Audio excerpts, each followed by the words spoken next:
অষ্টমীর দিন গেছিলাম লন্ডন ক্যামাডেন দুর্গা উৎসবে, যেটা সুইস কটেজ লাইব্রেরিতে পালন করা হয়েছিল। খুব সুন্দর দুর্গা উৎসব হয়েছে এখানে। অনেক সুন্দরভাবে সাজানো হয়েছে।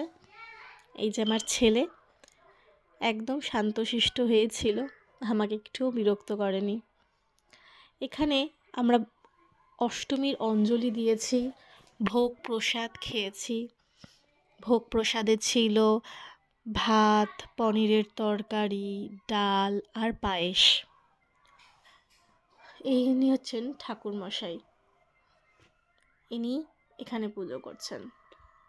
সুন্দর সমস্ত নিয়ম কানুন বিধি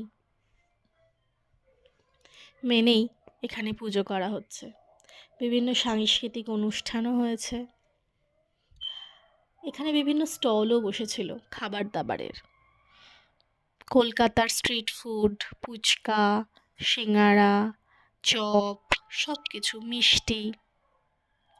ভাবাই যায় না বলুন, বিদেশের মাটিতে কলকাতা থেকে এত দূরে ইউকেতে লন্ডনে দুর্গা পুজো, এবং সেখানে সম্পূর্ণ বাংলা ভাষায়, বাংলা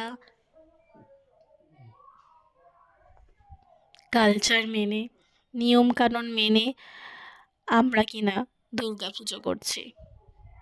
খুব ভালো লাগলো। কলকাতা থেকে দূরে থেকেও মনে হলো না যে কলকাতা থেকে দূরে আছি। না হলে পুজোর দিনগুলো তো অনেক অবসাদেই কাটতো। আমি এখানে আমার ছোট ছেলে আর আমার বান্ধবীর সঙ্গে গিয়েছিলাম।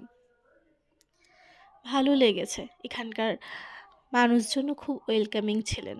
এখানে যারা অর্গানাইজার তারাও খুব মিশুকে ছিল।